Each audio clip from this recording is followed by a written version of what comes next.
Talia was just trying to finish her delivery shift when she knocked on the wrong penthouse door. What she found instead was a man who could change her life or shatter her carefully built world. Before we get into the story, comment below where in the world you are watching from today. The rain pounded against Talia Monroe's helmet as she navigated her scooter through the busy downtown streets. Her phone buzzed with another delivery notification. 3 more orders to go before she could call it a night and finally start her homework. "Just keep moving," she muttered to herself, a mantra she'd repeated for years now. At 25, Talia's life was a never-ending cycle of delivery shifts, night classes, and making sure her 19-year-old sister Zoe had everything she needed for college. Their parents had died in a car accident 4 years ago, leaving Talia to step up as both sister and parent. The GPS directed her to turn right onto Lakeshore Avenue, where the city's wealthiest lived in gleaming high-rises that touched the clouds.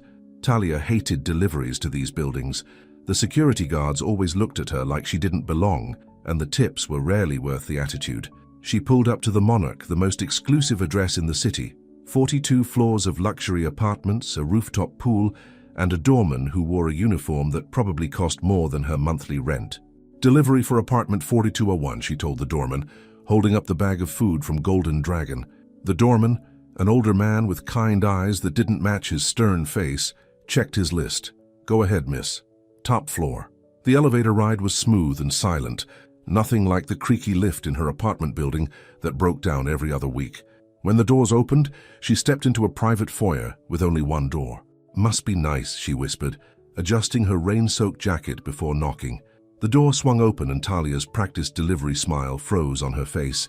Instead of the usual customer in sweats or pajamas, a tall man stood before her in a half-buttoned dress shirt, barefoot, with dark hair slightly rumpled as if he'd been running his hands through it. He wasn't what she expected, and from the look on his face, she wasn't what he expected either. "I didn't order anything," he said, his voice deep and tired. Talia checked her phone. "This is 4201, right? Order for Chen." The man shook his head. "This is 4201, but I'm not Chen. I'm Roman Latimore." Talia's embarrassment quickly turned to frustration. The app had sent her to the wrong address, which meant she'd have to figure out where this Chen person actually lived, deliver their food, and then start on her other orders. She'd be behind schedule, which meant less sleep before her 8 a.m. class. "I'm sorry to bother you," she said, already turning to leave. "Wait," Roman called out.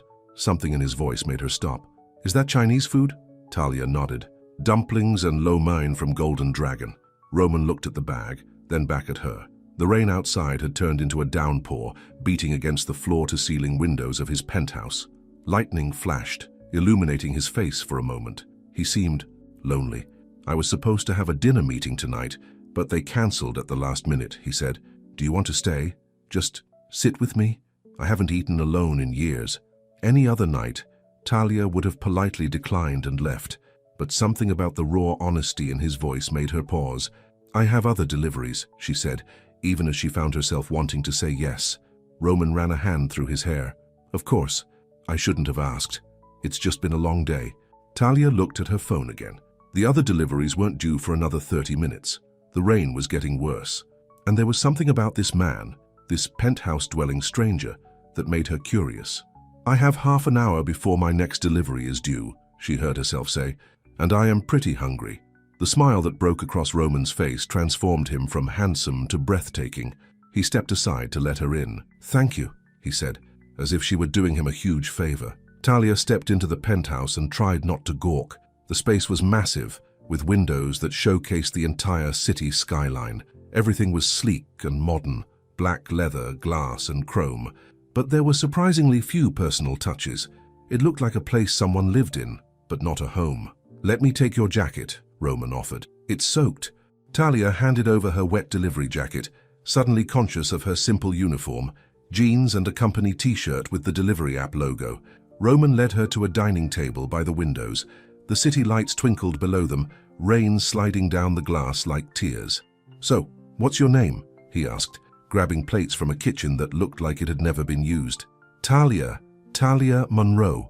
"Well, Talia Monroe, I hope you like dumplings. I'm Roman Latimore." "You mentioned that at the door," she said with a small smile. Roman laughed, a genuine sound that seemed to surprise even him. "Sorry, force of habit. I introduce myself too much at work. What do you do? Talia asked, helping him unpack the food. Roman hesitated. I run a company, design and development. Talia nodded, not pushing for details. She'd learned that wealthy people either loved to brag about their success or were strangely secretive about it. Roman seemed to be the latter. They sat across from each other, the food between them. Talia couldn't remember the last time she'd eaten without also studying or watching her sister or checking her phone for the next delivery. So, delivery driving, Roman said. Is that your main job? One of them, Talia replied. I also work at a coffee shop 3 mornings a week, and I'm in school. Night classes. Roman raised his eyebrows. That's a lot. What are you studying? Business management, Talia said. I want to open my own bakery someday. My mom taught me how to bake when I was little. The words slipped out before she could stop them. She rarely talked about her dreams, especially with strangers. Dreams were dangerous things. They made you want more than you could have. A bakery, Roman repeated. That sounds wonderful. What kind? Talia shrugged, embarrassed now. Nothing fancy. Just a small place with good coffee and fresh pastries. Somewhere people could come and feel at home. Roman nodded, his eyes fixed on her with genuine interest. The best businesses start that way, with something simple but meaningful. They ate in comfortable silence for a few minutes, the rain creating a soothing backdrop. Talia found herself relaxing, the tension of her long day easing from her shoulders. Can I ask you something? Roman said suddenly. Why did you agree to stay? You don't know me. I could be anyone. Talia considered the question. Honestly, you looked like you needed the company and... She paused, not sure if she should continue. And? Roman prompted. And you asked. Not many people do. I'm usually just the delivery person. Invisible once the food changes hands. Roman's expression softened. I find that hard to believe. You're not exactly easy to overlook. The compliment caught her off guard. She looked down at her food, unsure how to respond. Sorry, Roman said quickly. I didn't mean to make you uncomfortable. You didn't, Talia assured him. It's just been a long day. Long year, actually. Roman nodded, understanding in his eyes. Want to talk about it? Sometimes it's easier to share things with a stranger. Maybe it was the rain, or the strange circumstances, or just the fact that Roman Latimore seemed genuinely interested, but Talia found herself opening up. My parents died 4 years ago, she said. I've been taking care of my sister ever since. She's in college now, scholarship, thank goodness. But there are still expenses, books, housing, food. So I work and I go to school when I can, and I try to keep everything together. That's a lot for one person to handle, Roman said softly. Talia shrugged. We do what we have to do. Zoe's worth it. She's brilliant, studying computer science. She's going to change the world someday. And what about you? Who takes care of Talia? The question hit her like a physical blow. No one had asked her that in years. I take care of myself, she said finally. I have to. Roman didn't respond right away. He seemed to be considering his words carefully. You know, when my father died, everyone expected me to step up and take over the family business. I was 26, barely out of graduate school. I had all these ideas, all these plans of my own. But suddenly, there were 50 employees counting on me, and my mother saying how proud my father would have been. Did you do it? Take over the business, Talia asked. Roman nodded. I did. 5 years later, I'm still doing it, living the life that was laid out for me. Do you regret it? Roman looked out at the rain-soaked city. Some days. But then I think about all the people who depend on me, all the families whose livelihoods are tied to the company's success, and I push through. Talia saw herself in his words, the weight of responsibility, the setting aside of personal dreams for others' needs. But there was one big difference. At least you have all this, she said, gesturing to the penthouse. That must make the sacrifice easier. To her surprise, Roman laughed, but there was no humor in it. You'd think so, wouldn't you? But a golden cage is still a cage. They fell silent again, each lost in their own thoughts. Talia's phone buzzed, reminding her that her break from reality was over. I have to go, she said, standing up. More deliveries. Roman stood as well. Of course. Thank you for staying, Talia. This was nice. It was, she agreed and meant it. He walked her to the door, retrieving her jacket, which he'd hung up to dry. Drive safely. The rain's getting worse. Talia nodded, suddenly reluctant to leave. This brief interlude had been unexpected, but somehow exactly what she needed. Goodbye, Roman Latimore, she said, stepping into the hallway. Goodbye, Talia Monroe, he replied with a smile that didn't quite reach his eyes. The elevator doors closed, and Talia leaned against the wall, exhaling slowly. What a strange encounter. By tomorrow, it would seem like a dream. The fancy penthouse, the lonely man, the unexpected connection. But as she rode her scooter through the rain to her next delivery, she couldn't shake the feeling that something had shifted in her carefully balanced world. Roman stood at the window, watching the small figure of Talia Monroe exit the building and mount her scooter. He shouldn't have asked her to stay. It had been impulsive and inappropriate, but for those brief 30 minutes he'd felt more like himself than he had in years. His phone rang, his mother again, probably calling to remind him about the charity gala tomorrow night, where he was expected to charm Elise Whitmore, daughter of his biggest potential investor. The Lattimore design firm needed the Whitmore investment to stay afloat, and his mother had made it clear that a personal connection between Roman and Elise would seal the deal. He let the call go to voicemail. For once, he wanted to hold on to this moment, this unexpected dinner with a woman who saw him not as Roman Lattimore CEO, but just as a man who didn't want to eat alone. He touched the window, tracing the path of a raindrop as it slid down the glass. Tomorrow he would go back to being who everyone needed him to be. But tonight, for a few minutes, he had been himself, and it had felt like freedom. Talia arrived home at midnight, soaked and exhausted. Their apartment was small but clean, with mismatched furniture, and walls covered in Zoe's artwork and academic certificates. "You're late," Zoe said from the couch, where she was surrounded by textbooks and empty coffee cups. "I was getting worried." "Sorry," Talia replied, hanging up her wet jacket.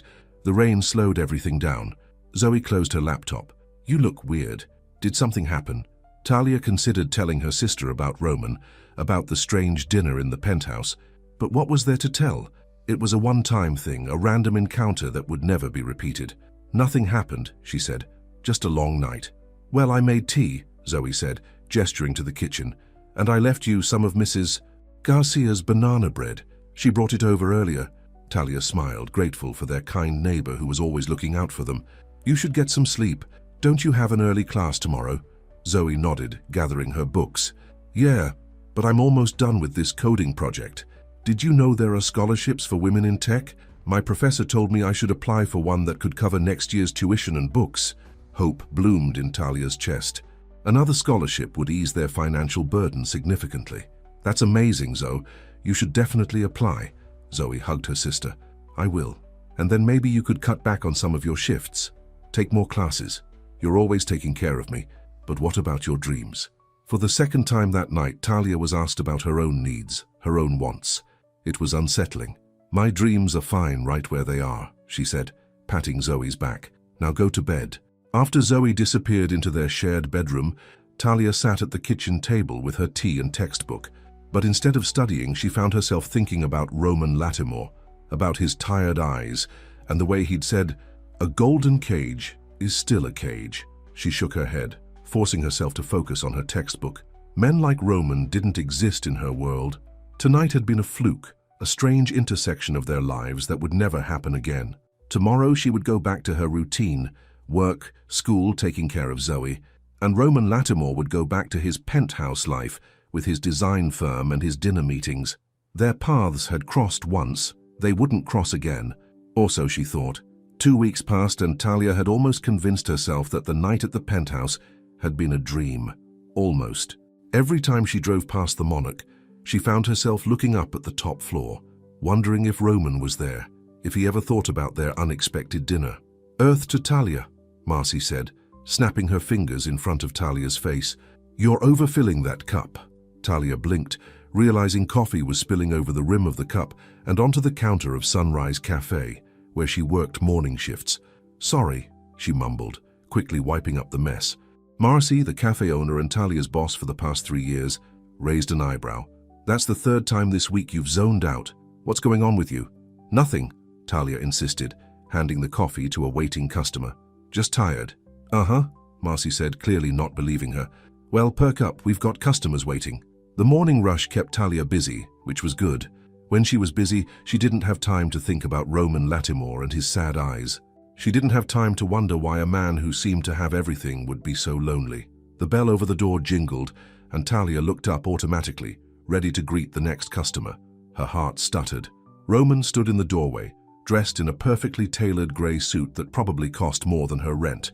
His dark hair was neatly combed, his face freshly shaved. He looked like he belonged on a magazine cover, not in this small neighborhood cafe. Their eyes met, and for a moment neither moved. Then Roman smiled, that same genuine smile that had transformed his face that night in the penthouse. He walked to the counter, ignoring the curious looks from the other customers. "Good morning," he said, as if they ran into each other every day. "Good morning," Talia replied, her voice steadier than she expected. "What brings you to this part of town?" Roman glanced around the cafe. "I had a meeting nearby. Thought I'd try the coffee here. I've heard good things." It was a lie, and they both knew it. This cafe was miles from the business district, miles from anywhere Roman Lattimore would have a meeting. "What can I get you?" Talia asked, falling back on her customer service script when she couldn't think of anything else to say. "What do you recommend?" "The hazelnut latte is our specialty." "Then I'll have one of those," Roman said. Talia turned to make the drink, grateful for the moment to collect herself. She could feel Marcy's curious gaze on her back, but ignored it. When she handed Roman the latte, their fingers brushed, and she felt a spark of something she couldn't name. "That'll be $4.75, she said. Roman handed her a $20 bill. "Keep the change." "That's too much," Talia protested. "Consider it an apology for tracking you down," Roman said, his voice low so only she could hear. "I've been ordering from your delivery app every night, hoping you'd be the one to show up." Talia's eyes widened. "That was you, with all those orders from different restaurants?" Roman nodded, looking slightly embarrassed. "I wasn't sure which places you delivered for." "I work for the app, not the restaurants," Talia explained. "But the system assigns drivers based on location and availability. There are dozens of drivers in this city. I figured that out after the 5th time someone who wasn't you delivered my food," Roman admitted with a small laugh. "So I decided to try another approach." "You asked around about me," Talia said, realizing how he'd found her at the cafe. "I just wanted to see you again," Roman said simply, "to make sure you were real." Talia didn't know how to respond to that. No one had ever sought her out before. No one had ever looked at her the way Roman was looking at her now, like she was something rare and precious.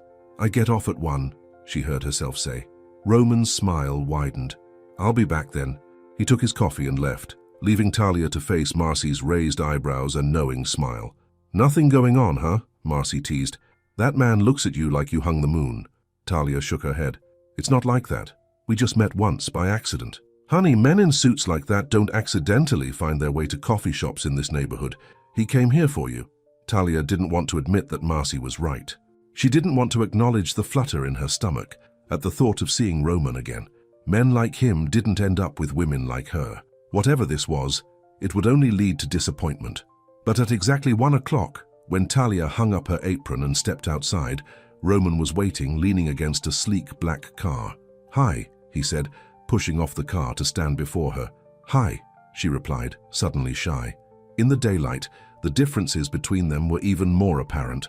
His expensive suit, his confident posture, the way people on the street glanced at him with admiration and envy. Next to him, in her simple jeans and t-shirt, Talia felt invisible. "I thought maybe we could get lunch," Roman suggested. "There's a place not far from here that I've heard has amazing sandwiches." Talia hesitated. "I have class at 3. "I'll have you there on time," Roman promised. "Please, Talia, I haven't been able to stop thinking about you." The raw honesty in his voice broke through her defenses. "Okay," she agreed, "but I can't be late for class." Roman opened the passenger door of his car, a gesture so old-fashioned and courteous that it made Talia smile despite herself. The restaurant was small and unassuming from the outside, but when they entered, Talia realized it was one of those hidden gems that food critics raved about. The maître d' greeted Roman by name and led them to a quiet table in the corner. "You've been here before," Talia observed. Roman nodded. "It's one of my favorite places in the city. No one expects to find me here, which means I can actually eat in peace." "Are you that famous?" Talia asked, genuinely curious. Roman laughed, but there was no humor in it. "In certain circles, yes. The business world is small, and the Lattimore name carries weight." "What exactly does your company do?" Talia asked as they looked at the menus. "Lattimore design firm specializes in architectural and interior design for commercial spaces," Roman explained. "Hotels, restaurants, office buildings. My father started the company 30 years ago. When he died, I took over." "And do you like it? The work?" Roman considered the question. "Parts of it. I enjoy the creative aspects, working with the designers, seeing a concept come to life. But the business side, the constant networking, the politics, the pressure to maintain the Latimore reputation, that's harder. Is that why you were alone that night? A cancelled dinner meeting, you said. Yes, a potential investor who decided at the last minute that he needed more time to consider our proposal. Roman's expression darkened slightly. The company is going through a challenging period. We need new investors to stay competitive. The waiter came to take their orders, and when he left, Roman changed the subject. Tell me more about your bakery dream. What kind of place do you imagine? Talia was surprised he remembered. Nothing fancy, just a small storefront with a few tables, good coffee and fresh pastries. My mom had all these amazing recipes. Her cinnamon rolls could make you cry. You miss her, Roman said softly. Talia nodded. Every day, both my parents. They were good people, hardworking, kind. They taught me and Zoe that what matters isn't what you have, but who you are. They sound wonderful, Roman said. My father was different. For him, success was measured in profits and properties. The Latimore legacy was everything. And your mother? She still feels the same way. After my father died, she became even more focused on preserving his vision for the company, for the family name. Their food arrived, and they ate in comfortable silence for a few minutes. Talia couldn't help but notice how at ease she felt with Roman, despite the obvious differences in their lives. How's your sister? Roman asked. Zoe, right? You said she's in college. Talia smiled, always happy to talk about Zoe. She's great. Working on a big coding project right now. She's applying for a scholarship that could cover her tuition for next year. That's wonderful, Roman said. She's lucky to have you supporting her. We support each other, Talia corrected. Zoe's the reason I keep going when things get tough. Knowing she's going to have opportunities I never had, it makes all the hard work worth it. Roman studied her face. You're remarkable, you know that? Most people would be bitter, having to put their own dreams on hold. Talia shrugged, uncomfortable with the praise. It's just life. We do what we have to do. Not everyone would, Roman insisted. Many would walk away, focus on themselves. Is that what you would do? Talia challenged. Roman smiled ruefully. No, that's why the company is still my priority, even when I dream of doing something else. What would you do if you could do anything? Talia asked. Roman looked out the window, his expression wistful. I studied photography in college before business school. I always thought I'd travel the world, capturing different cultures, different landscapes. There's something powerful about freezing a moment in time, about finding beauty in ordinary things. Talia could see it. Roman with a camera instead of a briefcase, exploring remote villages instead of boardrooms. The image fit him better than his expensive suit. Why don't you? She asked. You have the resources. Responsibility, Roman replied simply. 50 employees depend on the company for their livelihoods. My mother depends on me to carry on my father's legacy. And now, with the financial situation as it is, he trailed off, then shook his head. Sorry, I didn't mean to burden you with my problems. It's not a burden, Talia said softly. It's nice, actually, knowing that even people with penthouses have real struggles. Roman's phone buzzed, and he glanced at it with a frown. I'm sorry, I need to take this. It's my assistant. He stepped away from the table to answer the call, his posture stiffening as he spoke. When he returned, his expression was apologetic. There's an emergency at the office, I have to go. He signaled for the check. I'm really sorry, Talia. It's okay, she said, even as disappointment settled in her chest. I understand. Roman paid the bill despite Talia's protests, then walked her to his car. Can I drop you at your school? Talia checked the time. Actually, if you could drop me at the bus stop on Elm Street, that would be great. I have time to catch the 2:15. Roman looked like he wanted to argue, but nodded. The drive was quiet, tension replacing the ease they'd shared earlier. When they reached the bus stop, Roman turned to her. Talia, I want to see you again. She should say no. She should protect herself from whatever this was, this impossible connection with a man whose world was so different from hers. But looking into Roman's eyes, she couldn't bring herself to push him away. Okay, she said. Relief washed over Roman's face. I have a charity gala tomorrow night. It's for children's education, providing scholarships for underprivileged students. Would you come with me? Talia froze. A gala meant fancy dresses and important people. It meant stepping into Roman's world, where she would stick out like a sore thumb. I don't think that's a good idea, she said carefully. I wouldn't fit in. You would with me, Roman insisted. Roman, I don't have anything to wear to something like that, and I'd probably use the wrong fork or something. I could help with the dress, Roman offered, and I don't care about forks. Talia shook her head. No fancy dresses from you. I can't accept that. Roman nodded, accepting her boundary. What about Saturday then? Something simple. No galas, no expensive restaurants, just us. The bus approached and Talia stood. Text me, she said, pulling a pen from her bag and quickly writing her number on a napkin from the restaurant. We'll figure something out. She boarded the bus before she could change her mind. As it pulled away, she looked back to see Roman standing on the sidewalk, watching her leave, the napkin clutched in his hand like it was something precious. The Lattimore building dominated the downtown skyline, its glass facade reflecting the afternoon sun. Inside his top-floor office, Roman stared at the napkin with Talia's number, ignoring the stack of contracts his assistant had left for his review. There you are, his mother's voice cut through his thoughts. Vivian Lattimore swept into the office, elegant in a designer suit, her silver hair pulled back in a tight bun. I've been trying to reach you all day. I had meetings, Roman said, quickly tucking the napkin into his pocket. Vivian sat across from him, her posture perfect, her expression severe. The Whitmore investment is our priority right now, Roman. James Whitmore called me this morning, concerned that you've been avoiding his daughter's calls. Roman sighed. I've been busy, Mother. The Peterson project is behind schedule, and the Henderson contract needs to be renegotiated. Elise Whitmore is exactly the kind of connection this family needs right now, Vivian continued, as if he hadn't spoken. She's well educated, from a good family, and her father controls the investment capital that could save this company. I know, Roman said, his voice tight. You've mentioned it several times. Then why aren't you making more of an effort? The gala tomorrow night is the perfect opportunity to show the Whitmores that you're serious about a partnership, both business and personal. Roman stood, moving to the window. I'm 31 years old, Mother. I don't need you arranging my personal life. This isn't just about your personal life, Vivian snapped. This is about the future of Lattimore Design. Your father built this company from nothing. Are you really willing to let it fail because you're too stubborn to charm one eligible young woman? The guilt hit Roman like a physical blow. His father had trusted him with the company, with the family legacy, and now, with profits down and competitors circling, he was risking it all because of, what? A delivery driver he'd met by chance.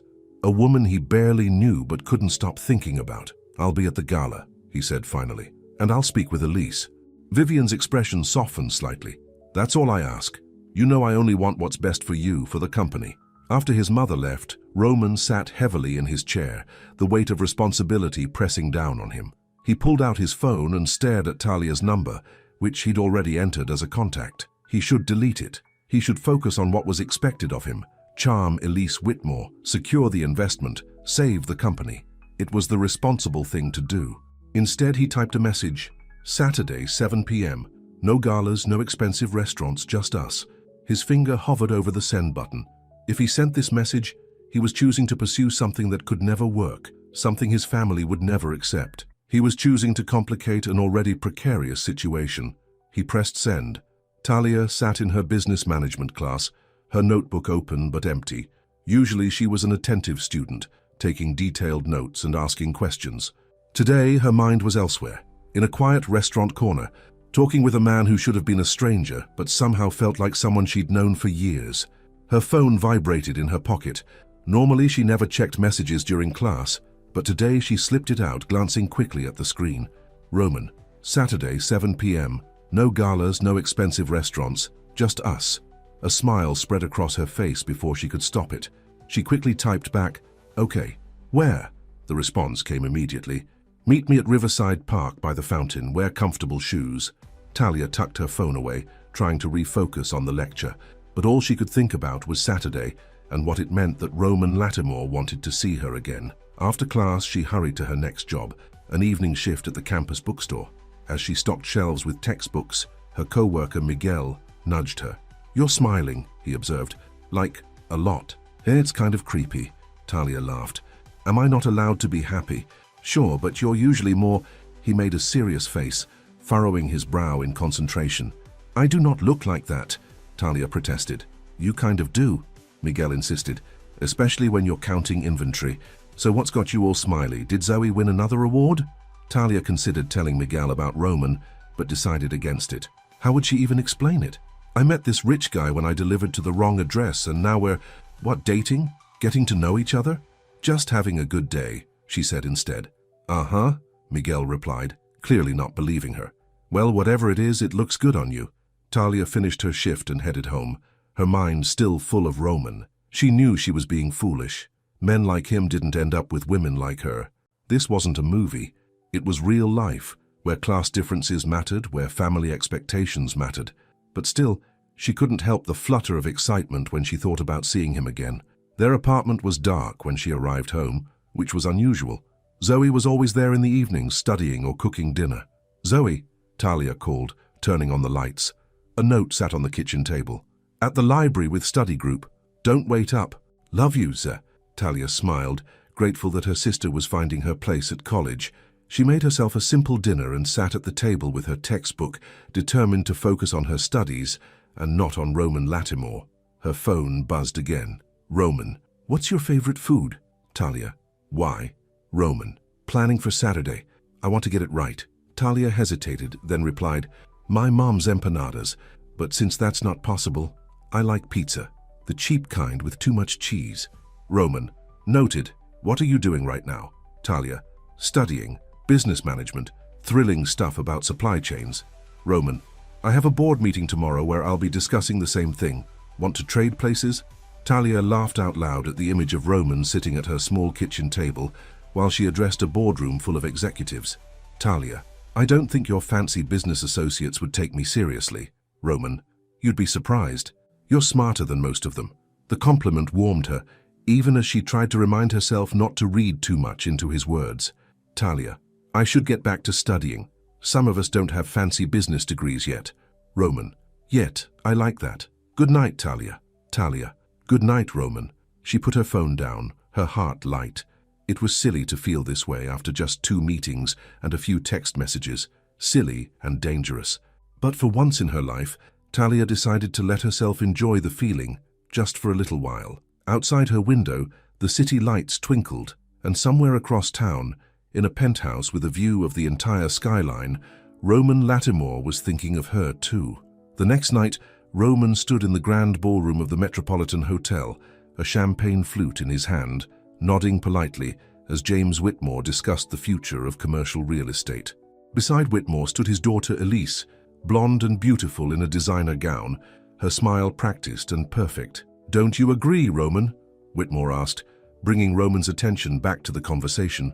Absolutely, Roman replied smoothly, though he had no idea what he was agreeing to. His thoughts kept drifting to Talia, to their upcoming meeting tomorrow. I was just telling Daddy that your mother mentioned you might show me around the new Latimore building downtown, Elise said, touching his arm lightly. I'd love to see your design process up close. Roman forced a smile. Of course, we could arrange that next week. Wonderful, James Whitmore said, clapping Roman on the shoulder. I'll let you 2 young people chat. I see the mayor just arrived. As Whitmore moved away, Elise stepped closer to Roman. Your mother tells me you've been working very hard lately. All work and no play, Roman? The company keeps me busy, Roman replied. Everyone needs to relax sometimes, Elise said, her voice dropping to a more intimate tone. Maybe after you show me the building we could have dinner? Just the 2 of us? Before Roman could respond, his mother appeared at his side. Roman, darling, the Hendersons are asking about the progress on their hotel. And Elise, you look absolutely stunning tonight. Thank you, Mrs. Latimore, Elise said with a practiced smile. Roman was just agreeing to show me the new building next week. Vivian beamed. How wonderful. You know, Elise has quite an eye for design herself, Roman. Her family's summer home in the Hamptons was featured in Architectural Digest last year. Was it? Roman said, not bothering to hide his lack of interest. If you'll excuse me, I need to speak with the Hendersons. He walked away before either woman could respond, making his way to the bar where he ordered a scotch instead of champagne. He needed something stronger to get through this evening of fake smiles and strategic conversations. Rough night? A voice asked beside him. Roman turned to find David Chen, his oldest friend, and the company's lead architect. The usual, Roman replied, taking a sip of his scotch. Mother's matchmaking efforts are in full swing. David glanced over at Elise, who was now chatting with Vivian. Elise Whitmore is gorgeous, comes from money, and her father could solve all the company's financial problems. Most guys would consider that a win. I'm not most guys, Roman said. No, you're not, David agreed. which is why you've been checking your phone every 5 minutes. Hot date tomorrow? Roman smiled despite himself. Something like that. Anyone I know? David pressed. No, Roman said. And I'd like to keep it that way, at least for now. David raised his eyebrows but didn't push further. Well, whoever she is, she must be special if she's got you smiling at one of these stuffy events. She is, Roman admitted. Different from anyone I've ever met. Different good or different complicated? Both, Roman said, finishing his scotch. Definitely both. Across the room, Vivian caught his eye and gestured for him to rejoin her and the Whitmores. Roman sighed, preparing himself for more small talk and subtle pressure. Duty calls, he told David. Cover for me if I don't come back? David laughed. I'll tell them you got an emergency call from a client. The usual excuse. Roman nodded gratefully and made his way back to his mother's side, where Elise immediately took his arm. As they moved through the crowd, accepting congratulations on the charity's successful fundraising, Roman played his part. The dutiful son, the charming CEO, the eligible bachelor. But his mind was elsewhere, with a woman who delivered food for a living and dreamed of opening a bakery. A woman who worked 3 jobs and still found time to care for her sister. A woman who saw him, really saw him, in a way no one in this room ever had. Tomorrow couldn't come soon enough. Saturday evening arrived with perfect weather, clear skies and a gentle breeze that carried the scent of nearby flowers through Riverside Park. Talia stood by the fountain, checking her watch for the 3rd time in 5 minutes. It was 6:55. She was early. She'd spent an embarrassing amount of time deciding what to wear before settling on her nicest jeans and a blue blouse that Zoe always said brought out her eyes. Nothing fancy, but clean and presentable. Her curly hair was loose around her shoulders, and she'd even put on a little makeup, just enough to enhance her features without looking like she was trying too hard. You look beautiful. Talia turned to find Roman walking toward her, and her heart did a little flip in her chest. He was dressed casually in jeans and a light sweater, looking more relaxed than she'd ever seen him. Without his suit, he seemed younger, more approachable. You clean up pretty well yourself, she replied with a smile. No designer suit today. Roman grinned. I do own other clothes, believe it or not. Could have fooled me, Talia teased. I was starting to think you slept in those suits. Only on weekdays, Roman joked back. He held up a picnic basket. I hope you're hungry. Talia raised her eyebrows. A picnic? You said no expensive restaurants, Roman reminded her, and I promised just us. So, picnic it is. He led her to a quiet spot under a large oak tree where he spread out a blanket on the grass. From the basket, he produced containers of food, a bottle of sparkling cider, and plastic cups. No wine? Talia asked, surprised. You mentioned you had a morning shift tomorrow, Roman said, pouring the cider. Didn't want to make that harder for you. The thoughtfulness of the gesture touched Talia more than any grand romantic gesture could have. He'd been listening, really listening to the details of her life. Roman opened the containers to reveal an assortment of foods, cheese, fruits, and small sandwiches that looked professionally made, and in the center, a pizza box. You didn't, Talia said with a laugh as Roman opened the box to reveal a cheese pizza from Joe's, the cheap but delicious pizzeria near campus. You said cheap pizza with too much cheese, Roman replied with a shrug. Who am I to argue with your excellent taste? They ate and talked as the sun began its slow descent, painting the sky in shades of orange and pink. Talia found herself relaxing, the nervousness she'd felt earlier melting away in the face of Roman's easy conversation and genuine interest in her life. So how was the gala? She asked, reaching for another slice of pizza. Roman's expression clouded slightly. Predictable. A lot of wealthy people congratulating themselves on their generosity while networking for business deals. That sounds cynical, Talia observed. Roman sighed.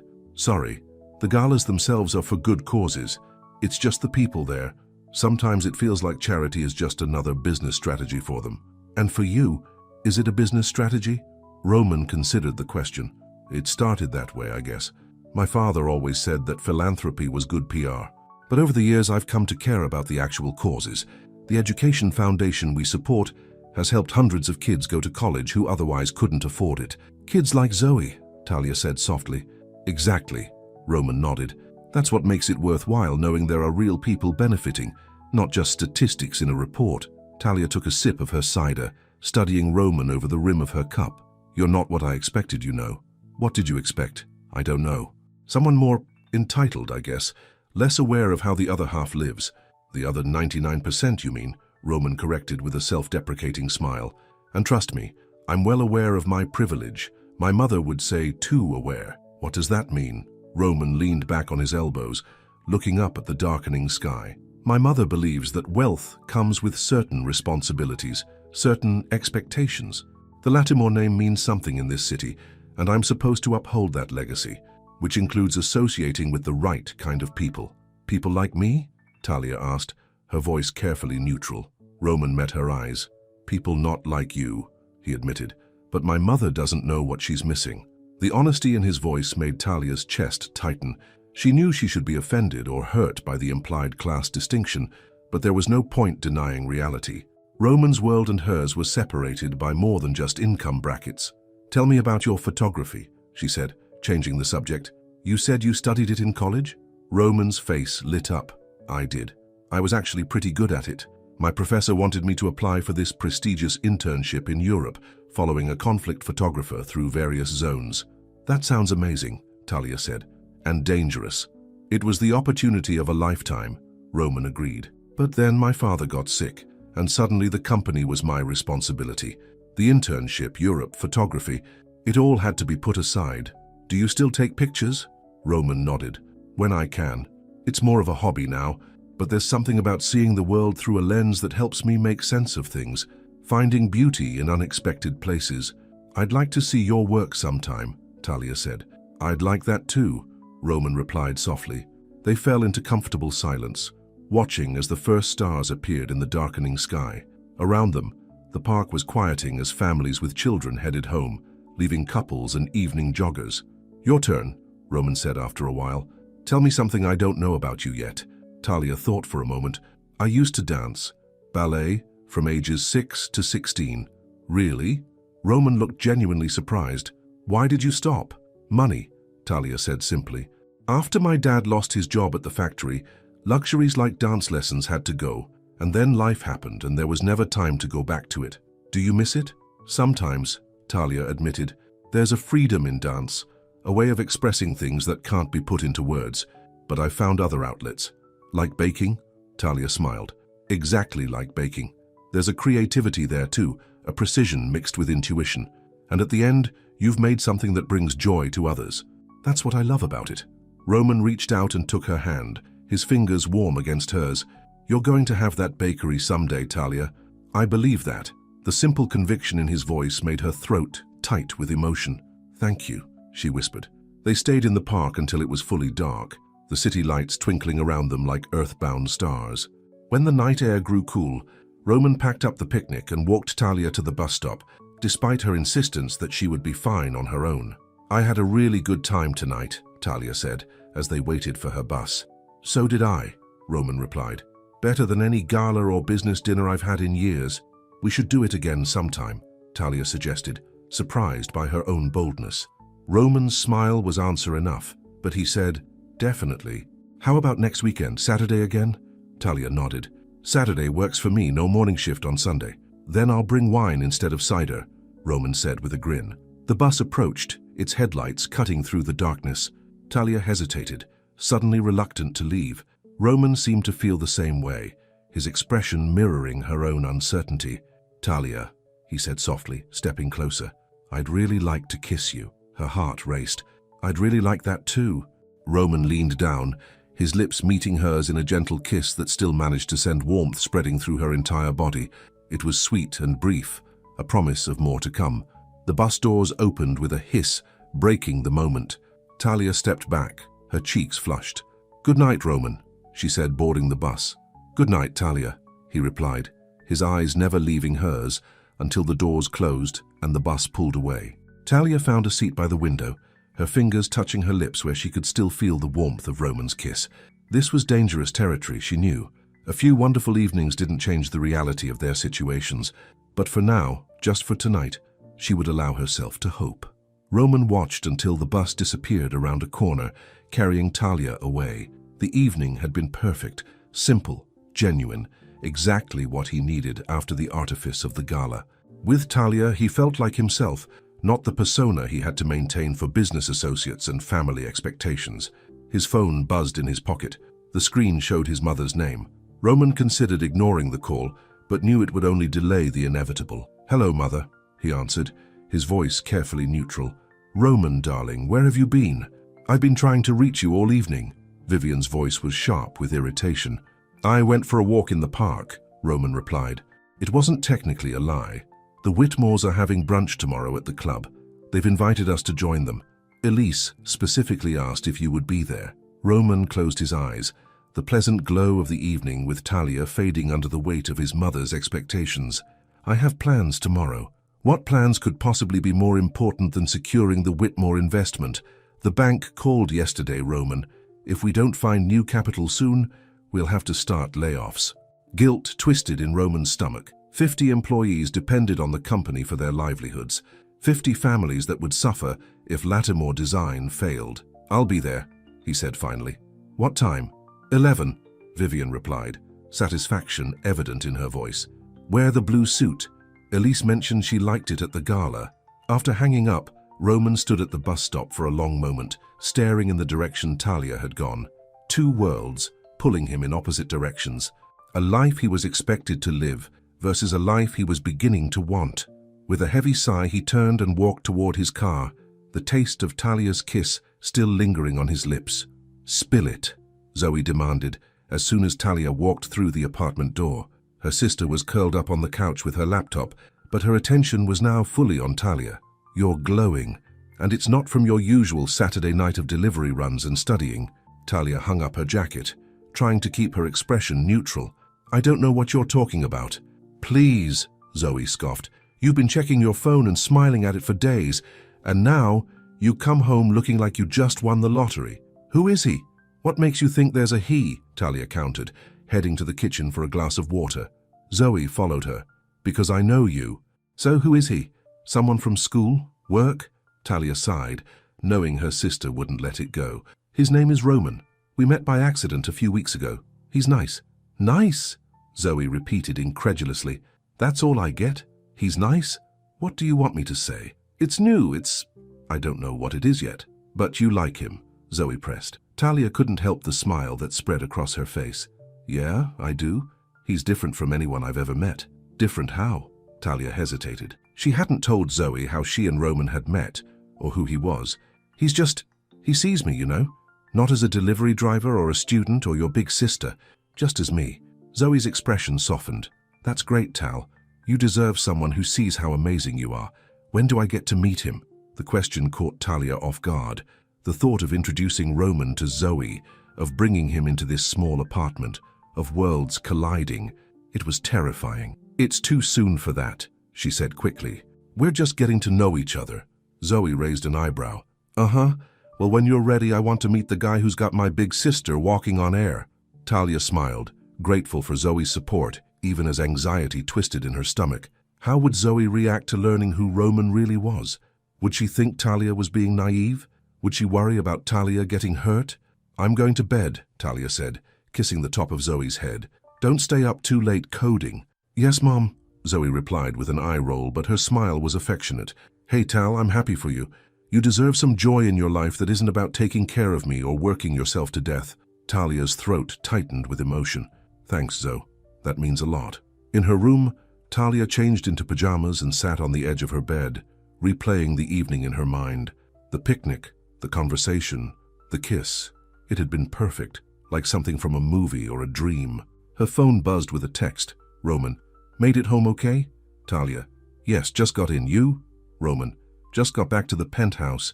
It feels emptier than usual." Talia, "Missing the cheap pizza already?" Roman, "Missing the company." Talia smiled, warmth spreading through her chest. Talia, "I had a really great time tonight." Roman, "Me too. Can't wait until next Saturday." Talia, "It's a date." She plugged in her phone and crawled under the covers, her mind still full of Roman. His smile, his laugh, the way he looked at her like she was the only person in the world. It was intoxicating, being the focus of that kind of attention. But as she drifted toward sleep, a small voice in the back of her mind whispered caution. Men like Roman didn't end up with women like her, not in the real world. Sooner or later, reality would intrude on their bubble of stolen moments and perfect evenings. She pushed the thought away, choosing instead to hold on to the memory of his kiss and the promise of seeing him again. Sunday brunch at the Westside Country Club was an exercise in restraint for Roman. He sat between his mother and Elise Whitmore, nodding at appropriate intervals as James Whitmore discussed his latest real estate acquisition. Across the table, David Chen, who had been invited as a buffer, shot Roman sympathetic glances. "Your mother tells me you're quite the photography enthusiast, Roman," Elise said during a lull in the conversation. "I studied art history at Vassar. Perhaps we could visit the new exhibition at the Modern Art Museum together." Before Roman could respond, Vivian jumped in. "What a wonderful idea. Roman's schedule is quite full with the Henderson project, but I'm sure he could make time next weekend." "Actually," Roman said, his voice firm, "I have plans next Saturday." "What plans?" his mother asked, her smile tight. "Personal plans," Roman replied, meeting her gaze steadily.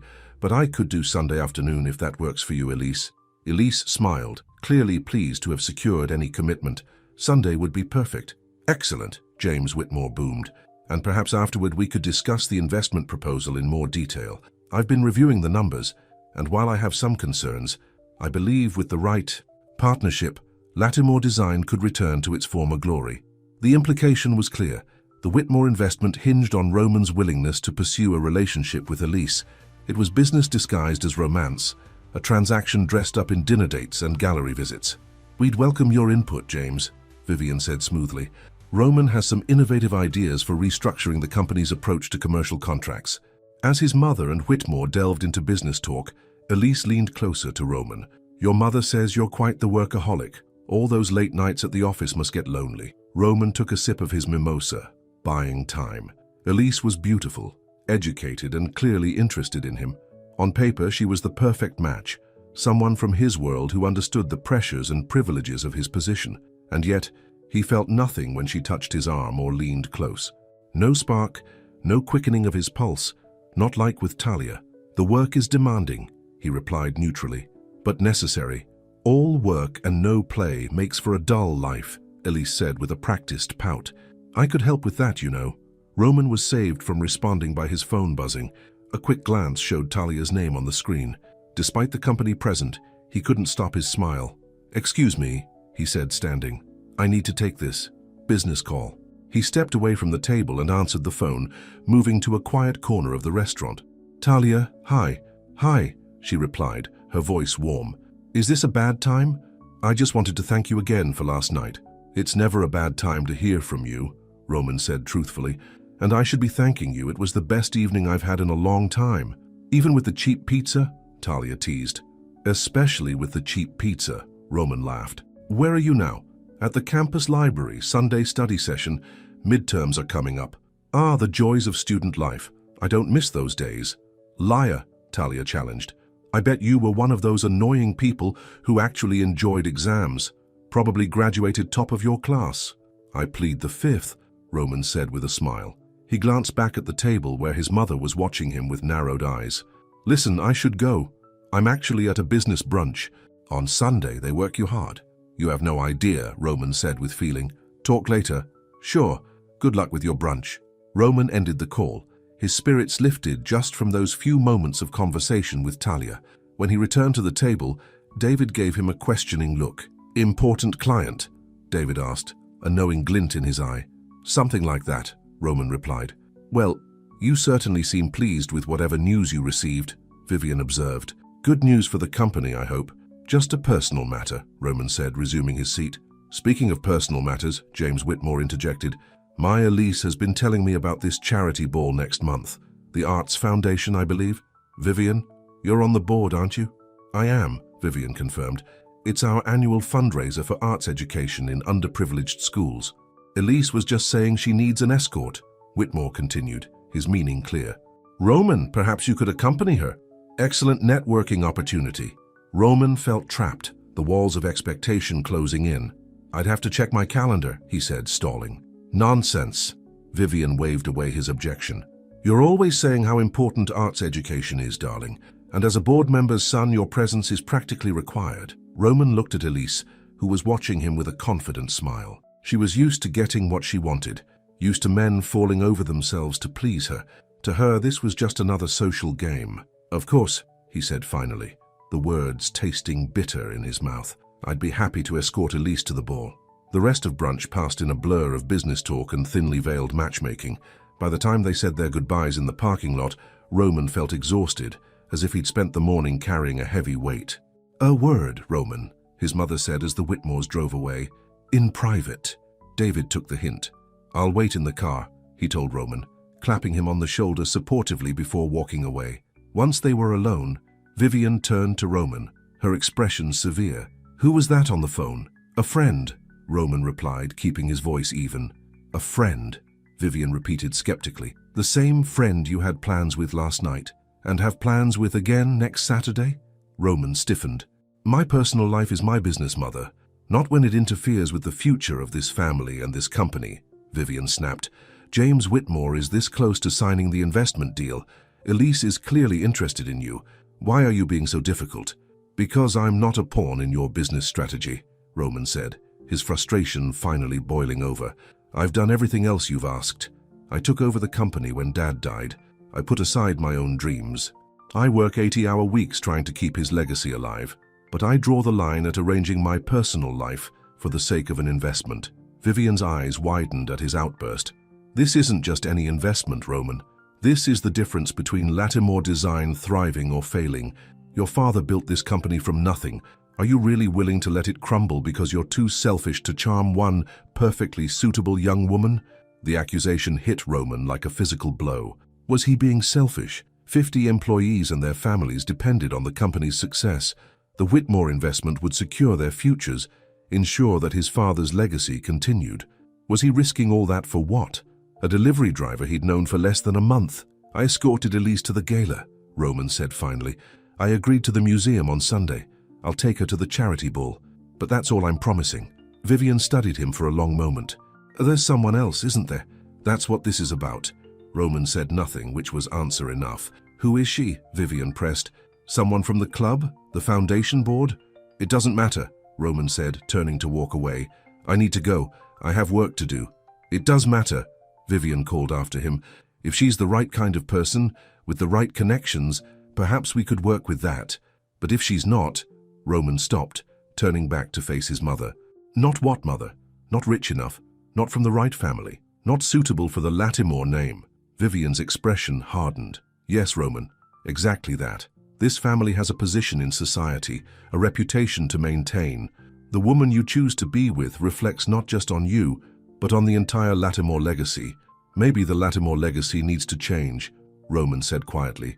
"Your father would be disappointed to hear you say that," Vivian replied, her voice cold. "He sacrificed everything to build what we have. And I've sacrificed everything to maintain it," Roman countered. "Maybe it's time I decided what I'm willing to give up and what I'm not." He walked away before his mother could respond, his heart pounding with a mixture of anxiety and exhilaration. He had never stood up to her like that before, never challenged the Lattimore way of doing things. David was waiting in the car, pretending to be absorbed in his phone. He looked up as Roman slid into the passenger seat. "That looked intense," David observed. "You could say that," Roman replied, running a hand through his hair. "I think I just committed minor treason against the Lattimore empire." "About time," David said with a grin. "So who is she? The mysterious phone call that had you smiling like a teenager?" Roman hesitated, then decided he needed at least one ally in his life who knew the truth. "Her name is Talia, Talia Monroe. She's a student, works multiple jobs to support herself and her sister. We met when she delivered food to my penthouse." "Wrong address, right timing," David whistled low. "No wonder your mother looks like she swallowed a lemon. Not exactly the socialite heiress she had in mind." "Talia's worth 10 of those socialites," Roman said firmly. "She's real, David. When I'm with her, I'm not the CEO of Lattimore Design or the son of Victor Lattimore. I'm just me." "I haven't seen you this animated about anything in years," David observed. "Not since that photography fellowship you turned down." "Yeah, well," Roman shrugged. "Talia makes me remember the person I wanted to be before I became the person I had to be." "So what happens now?" David asked, starting the car. "Vivian Lattimore isn't going to give up on the Whitmore connection without a fight." Roman looked out the window, watching the exclusive country club recede in the distance. "I don't know," he admitted, "but for the first time in a long time I feel like I have something worth fighting for." The week passed in a blur of work, classes, and text messages for Talia. Roman texted her throughout each day, small messages that made her smile in the middle of lectures or during her coffee shop shifts. Roman, just survived a 3-hour meeting where nothing was decided. How's your day? Talia, just made 47 lattes in a row. I now smell permanently like coffee. Roman, I like coffee. A lot. These little exchanges became the bright spots in her hectic days. They talked about everything and nothing. Favorite books, childhood memories, daily frustrations.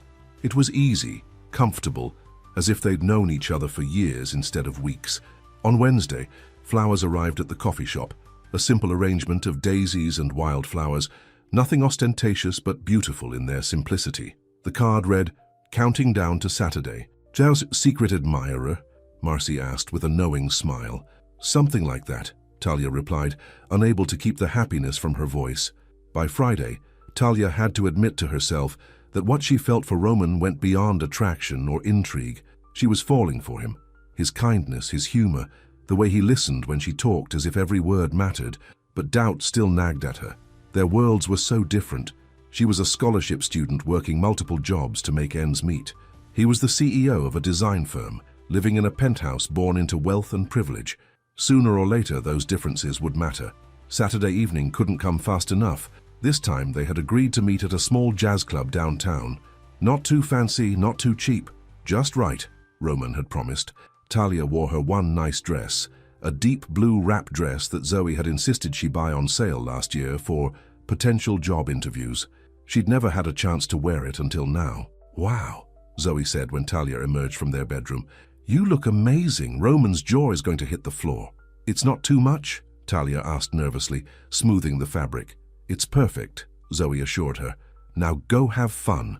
And maybe this time, bring him back here so I can meet him?" Talia hesitated. "Let's see how tonight goes," she said non-committally.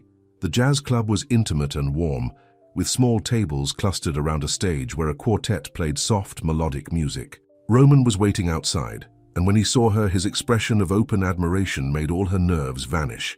"You look stunning," he said, taking her hand and pressing a kiss to her cheek. "You clean up pretty well yourself," Talia replied, noting his crisp shirt and dark pants.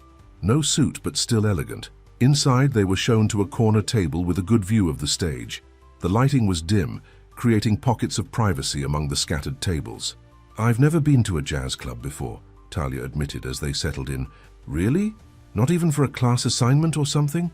Talia shook her head. "Between work and school and taking care of Zoe, there hasn't been much time for exploring the city's nightlife." "Well, I'm honored to be your first jazz experience," Roman said with a smile. "My father used to bring me here when I was younger. It was one of the few places where he truly relaxed." "You don't talk about your father much," Talia observed. Roman's expression grew thoughtful. "It's complicated. I respected him, admired his drive and vision, but I also resented the expectations he placed on me, the way he assumed I would want the same things he wanted. And your mother? You mentioned she's traditional." Roman laughed without humor. "That's a diplomatic way of putting it. My mother believes in the natural order of things, the Lattimores at the top of the social hierarchy, associating only with suitable people, maintaining the family's position and influence. And I'm not suitable," Talia said quietly. It wasn't a question. Roman reached across the table and took her hand. "In my mother's narrow worldview? No, but her opinion isn't the one that matters to me." The waiter arrived with the wine Roman had ordered, momentarily interrupting their conversation. After he left, Talia took a sip, gathering her courage. "Roman, what are we doing?" she asked finally. "I mean, really, where can this go?" Roman's expression grew serious. "What do you want it to be, Talia?" "I don't know," she admitted. "When I'm with you, everything feels possible. But then I go back to my reality, my tiny apartment, my 3 jobs, my student loans, and I wonder if I'm being naive. People from your world and people from mine, they don't usually mix." "Maybe they should," Roman said. "Maybe the problem is that we've all accepted these arbitrary divisions without questioning them. It's not that simple." "No, it's not," Roman agreed. "But nothing worth having ever is." He squeezed her hand. "I like you, Talia, more than I've liked anyone in a very long time. When I'm with you, I feel like myself, not the version of me that everyone else expects. I don't want to give that up just because of some societal rule book." The sincerity in his voice made Talia's throat tight with emotion. "I like you too," she said softly. "But I'm scared. I've been burned before.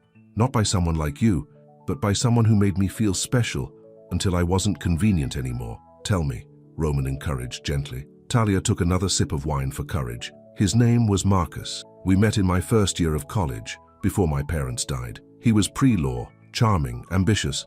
We dated for almost a year, but he never introduced me to his friends or family. We always met at my place, never his. I told myself it didn't matter, that it was just more convenient that way. What happened? Roman asked, though his expression suggested he already knew. I surprised him one day, went to his apartment instead of waiting for him to come to mine. A friend let me in the building. When I knocked on his door, a girl answered, beautiful, polished, clearly from money. Turns out she was his girlfriend, the official one, the one his parents knew about and approved of. I was just the fun distraction, the secret. Roman's expression darkened with anger. He's an idiot. Maybe, Talia shrugged, or maybe he was just realistic about how the world works. People end up with people from their own worlds. That's just how it is.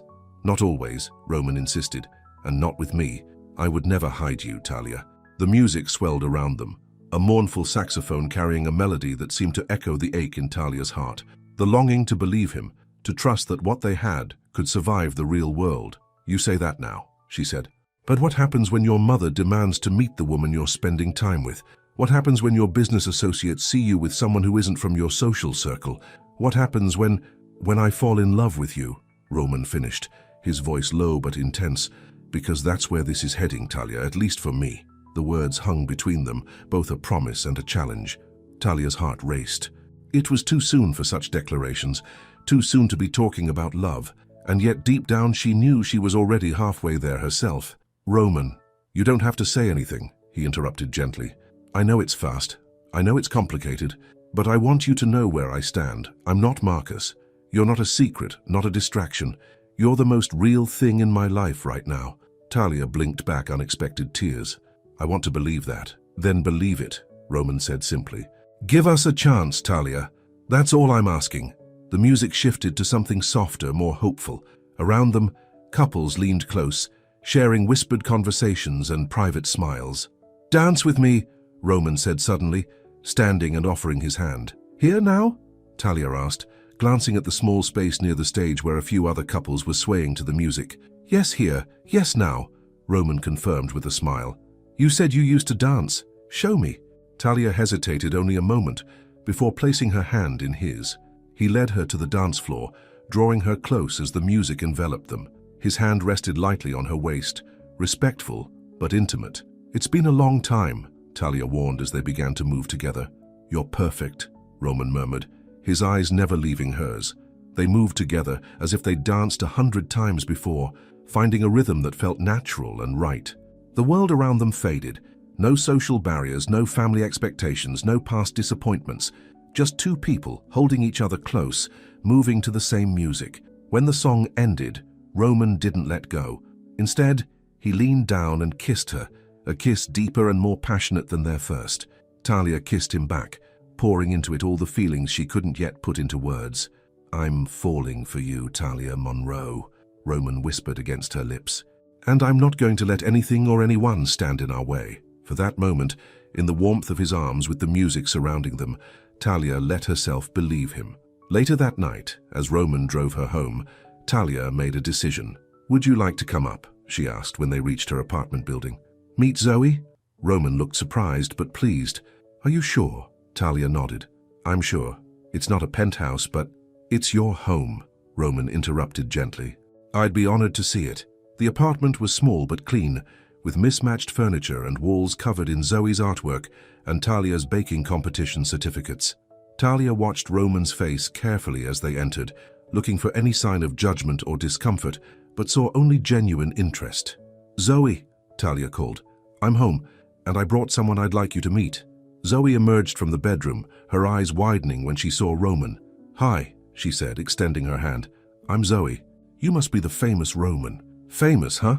Roman smiled, shaking her hand. Talia's told me a lot about you. Funny, she's been pretty tight-lipped about you, Zoe replied with a pointed look at her sister. Roman laughed. Fair enough. I'm still working on earning my way into the full Monroe family confidence. Zoe's eyebrows rose, impressed by his easy humor. Coffee, tea.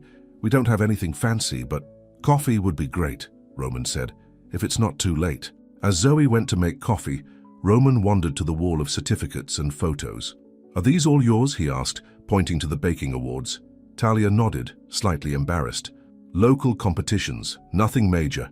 6 first-place ribbons doesn't seem like nothing to me, Roman said, studying a photo of Talia holding a blue ribbon and an elaborately decorated cake. You look so happy here. I was, Talia admitted.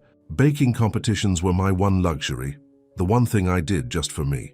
But between tuition and rent increases, I haven't been able to afford the entry fees lately. Roman turned to her, his expression thoughtful.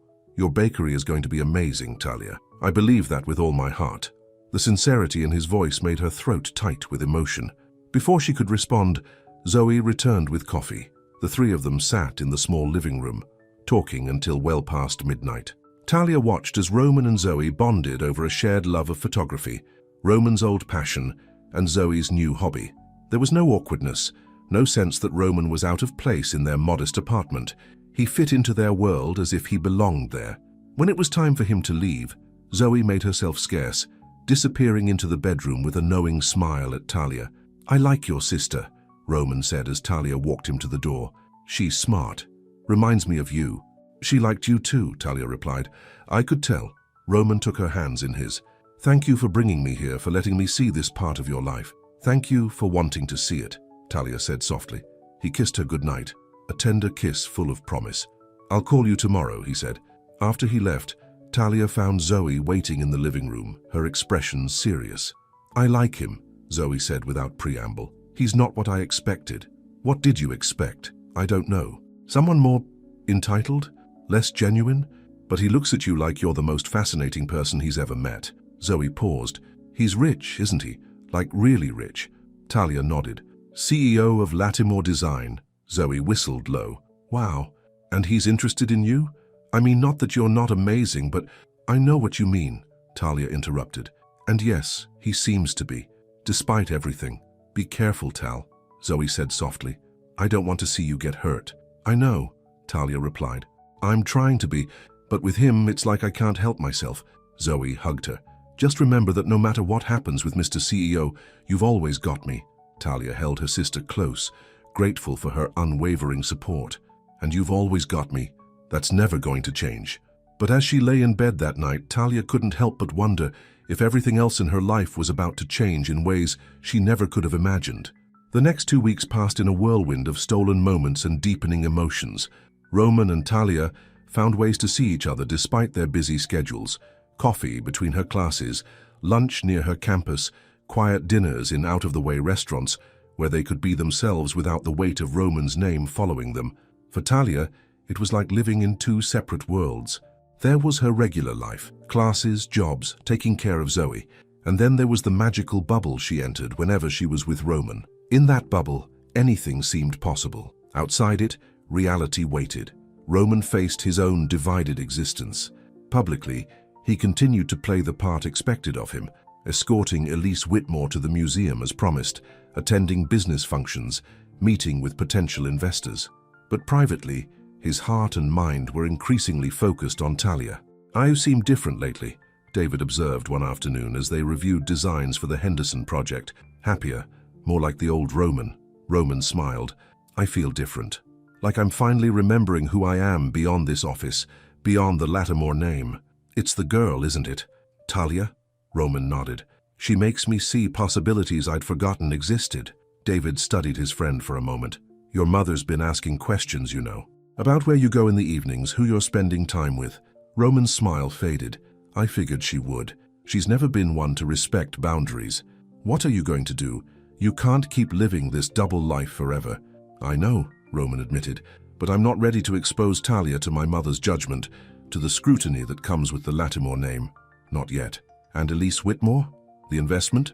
Roman ran a hand through his hair. "The company needs that investment. I know that. But I'm working on alternative solutions. There has to be a way to save Latimore Design without sacrificing my personal happiness." "I hope you find it," David said sincerely, "because your mother is planning something. I overheard her on the phone yesterday talking about a surprise announcement at the charity ball next week." Roman's stomach tightened with apprehension. What kind of announcement? I don't know, David admitted, but she seemed very pleased with herself. The charity ball, the one he'd agreed to escort Elise to, Roman had been dreading it, especially since things with Talia had grown more serious. The thought of spending an evening pretending to be interested in Elise while his heart was elsewhere felt increasingly wrong. I need to talk to Talia, Roman said, standing. Clear my schedule for the rest of the afternoon. Already done, David replied with a knowing smile. Go get her, Romeo. Talia was just finishing her shift at Sunrise Cafe when Roman walked in. The sight of him, slightly disheveled as if he'd rushed over, made her heart skip a beat. This is a nice surprise, she said, untying her apron. I thought you had meetings all afternoon. I cancelled them, Roman replied. I needed to see you. Something in his tone made Talia pause. Is everything okay? Roman glanced around the cafe, which was still busy with afternoon customers. Can we go somewhere and talk? Privately? Concern twisted in Talia's stomach, but she nodded. There's a park across the street. We could walk there. The spring day was warm and bright. The park filled with people enjoying the sunshine. They found a relatively secluded bench under a flowering tree, pink petals occasionally drifting down around them. You're scaring me a little, Talia admitted as they sat. What's going on? Roman took her hands in his. I need to tell you something. Something I should have told you sooner. Talia braced herself, old insecurities rushing back. This was it. The moment he told her this had all been a mistake, that they were too different, that it had been fun, but it was time to return to reality. The charity ball for the Arts Foundation is next week, Roman began. My mother is on the board, and as her son, I'm expected to attend. Talia nodded, not understanding why this warranted an emergency conversation. Before I met you, before that night you knocked on my door, my mother had been pushing me to pursue a relationship with Elise Whitmore. Her father is a potential investor in Lattimore Design, and we desperately need that investment to keep the company afloat. Understanding began to dawn. And you agreed, Talia said, her voice flat. I agreed to escort Elise to events, to be seen with her publicly, Roman admitted. It was easier than fighting my mother, and the company really does need the investment. 50 families depend on those jobs, Talia. Talia pulled her hands away from his. So, all this time, while you've been seeing me, you've also been dating someone else? Someone suitable, someone from your world? It's not dating, Roman insisted. It's business. I feel nothing for Elise. Does she know that? Talia challenged. Does she know that she's just a business transaction to you? Roman looked away, his silence answer enough. And your mother? Does she know about me? Talia pressed. She knows I'm seeing someone, Roman said carefully. She doesn't know who you are or what you mean to me. And what do I mean to you, Roman? Talia asked, her voice barely above a whisper. Roman's eyes met hers, intense and sincere. Everything. You mean everything to me, Talia. These past weeks with you have been the most real, the most meaningful of my life. When I'm with you, I remember the person I wanted to be before responsibility and expectation took over. But you're still escorting Elise to the ball, Talia said. It wasn't a question. I promised I would before I understood what I feel for you, Roman explained. And David overheard my mother planning some kind of announcement for that night. I'm worried she's going to try to force my hand, to publicly link me and Elise in a way that will be hard to undo. So what are you going to do? Roman took a deep breath. I want you to come to the ball with me. Talia stared at him in shock. What? Not as my date. I know that's asking too much, but as a guest. David can get you an invitation. I want you there, Talia, so that whatever my mother announces, you hear it from me. See my reaction firsthand. No secrets, no hiding. You want me to watch while you escort another woman to a fancy ball? To sit on the sidelines while your mother tries to auction you off to the highest bidder? Talia stood, anger and hurt boiling over. Do you have any idea what you're asking? I know it's a lot, Roman admitted, standing as well, but I'm trying to be honest with you, to include you in this part of my life. I don't want to be like Marcus, keeping you separate from my real life. You are my real life, Talia.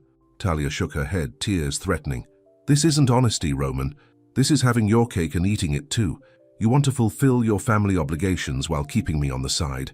That's exactly what Marcus did. No, Roman insisted, reaching for her. That's not what this is. I'm trying to find a way through an impossible situation. The company needs the Whitmore investment. People's livelihoods are at stake. And what about my heart? Talia asked quietly. Is that just collateral damage in your business strategy? Roman's face crumpled with pain. Of course not. I love you, Talia. The words hung in the air between them, the first time he'd said them directly. Under any other circumstances, they would have been cause for joy. Now they just twisted the knife deeper. If you love me, Talia said, her voice steady despite her tears, then you need to make a choice. Not next week, not after the ball. Now. Talia. No, Roman. I deserve better than to be your secret, your escape from responsibility. I deserve someone who's proud to be with me, who doesn't hide me away from his real life. I am proud to be with you, Roman insisted. And I'm not hiding you. I'm trying to protect you from my mother, from the scrutiny and judgment that comes with the Lattimore name. I don't need your protection, Talia said firmly. I need your honesty. I need to know that I'm not setting myself up for heartbreak by falling in love with a man who will always choose his family's expectations over his own happiness. Roman reached for her again, and this time she didn't pull away. I'm trying to find a way to have both, Talia, to save the company and to be with you. I just need a little more time. Talia looked into his eyes, seeing the genuine conflict there. He wasn't Marcus. He wasn't trying to keep her a secret because he was ashamed of her. He was trapped between responsibility and love, trying desperately to find a path forward that didn't require sacrifice. 1 week, she said finally. Figure it out in 1 week, Roman, because I can't keep living in this bubble, pretending that the real world doesn't exist. I've spent my whole life being practical, making the responsible choice. For once, I want someone to choose me, not because it's practical or responsible, but because they can't imagine life without me. I can't imagine life without you, Roman said softly. Then prove it, Talia replied, not with words but with actions. She walked away, leaving Roman standing under the flowering tree, pink petals swirling around him in the spring breeze. The week that followed was the longest of Talia's life. She threw herself into work and school, trying to distract herself from thoughts of Roman and the choice he faced. She hadn't given him an ultimatum out of cruelty, but out of self-preservation. She couldn't keep falling deeper in love with a man who might never fully let her into his life. Roman texted daily, brief messages that she responded to with equal brevity. The easy flow of their previous conversations was gone, replaced by a careful distance that hurt more than silence would have. Roman, I miss you. Talia, I miss you too. Roman, I'm working on a solution. Talia, I hope you find one. Roman, the ball is tomorrow night. Talia, I know. Zoe watched her sister with concern, offering silent support and occasional pints of ice cream. She didn't push for details, understanding that Talia needed space to process her feelings.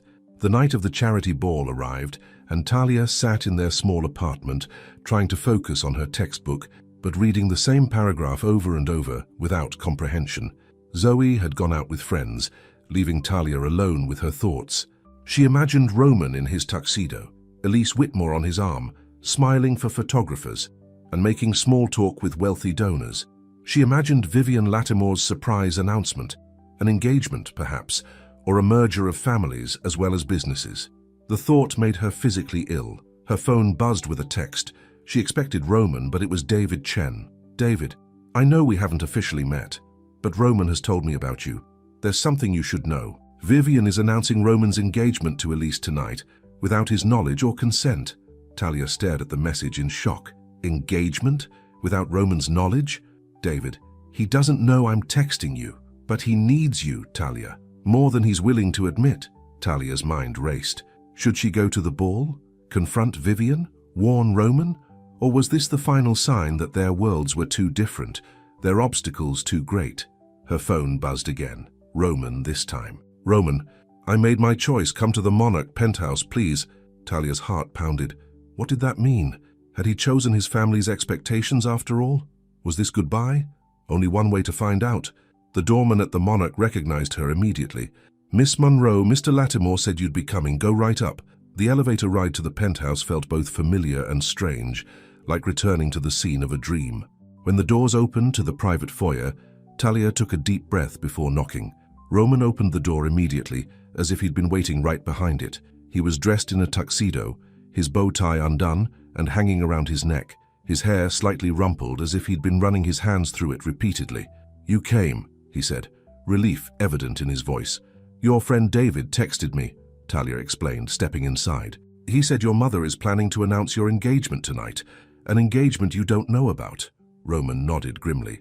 David overheard her finalizing the details this morning. She and James Whitmore decided that a surprise announcement would force my hand. The perfect business merger, sealed with a marriage.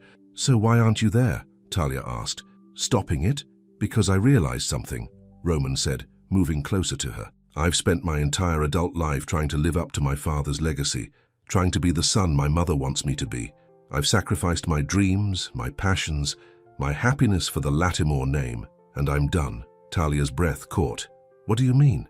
I mean I've made my choice, Roman said simply. I choose you, Talia.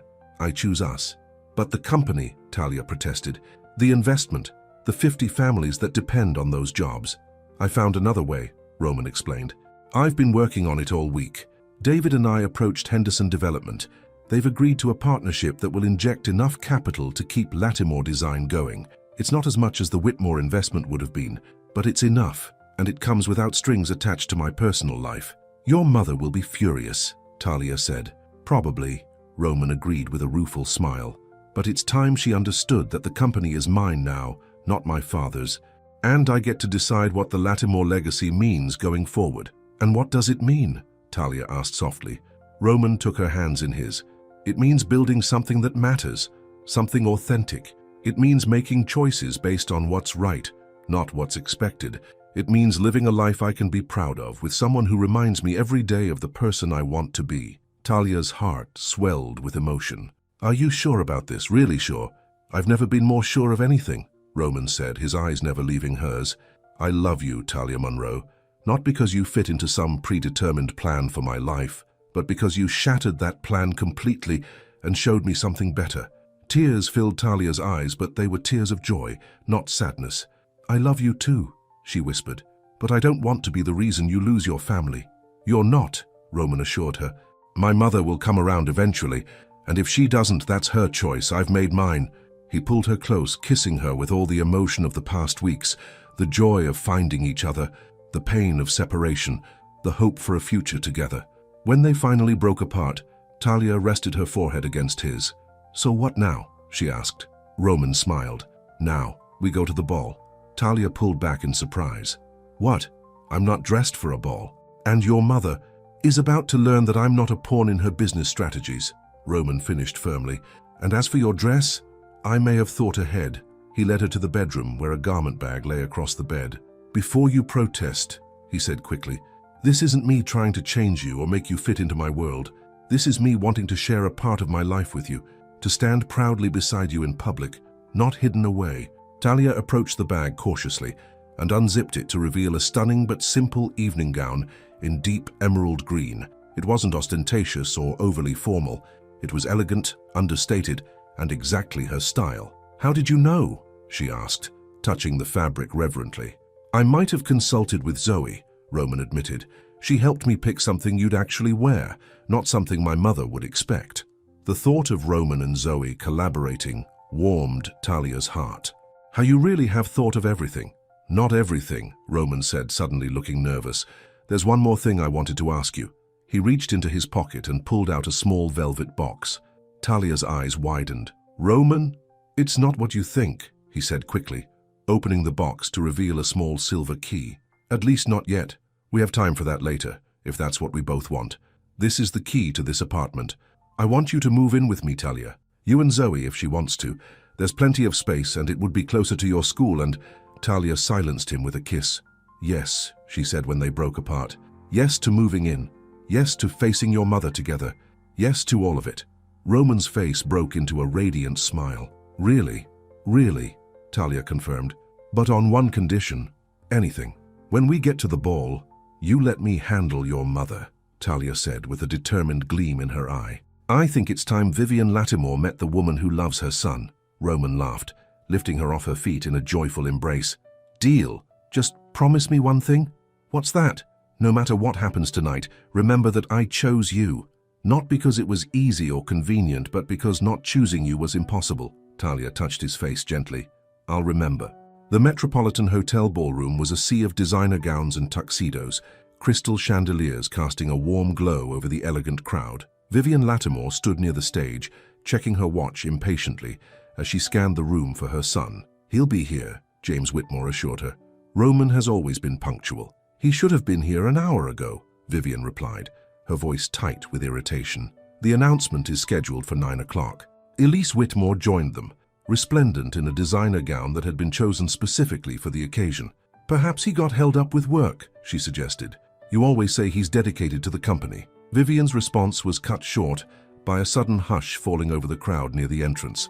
She turned to see what had caused the stir, and her face paled. Roman stood in the doorway, handsome in his tuxedo, his bow tie now properly tied. But it wasn't his appearance that had silenced the crowd. It was the woman beside him, tall, graceful, and undeniably beautiful in a simple emerald gown. Her hand was firmly clasped in Roman's, their posture clearly indicating that they were together. "Who is that?" Elise demanded, her voice sharp with surprise and jealousy. Vivian didn't answer, her eyes fixed on her son as he guided the unknown woman through the crowd, nodding politely to acquaintances, but making a direct line toward where she stood. "Mother," Roman said when they reached her, his voice calm but firm. "I'd like you to meet Talia Monroe. Talia, this is my mother, Vivian Lattimore."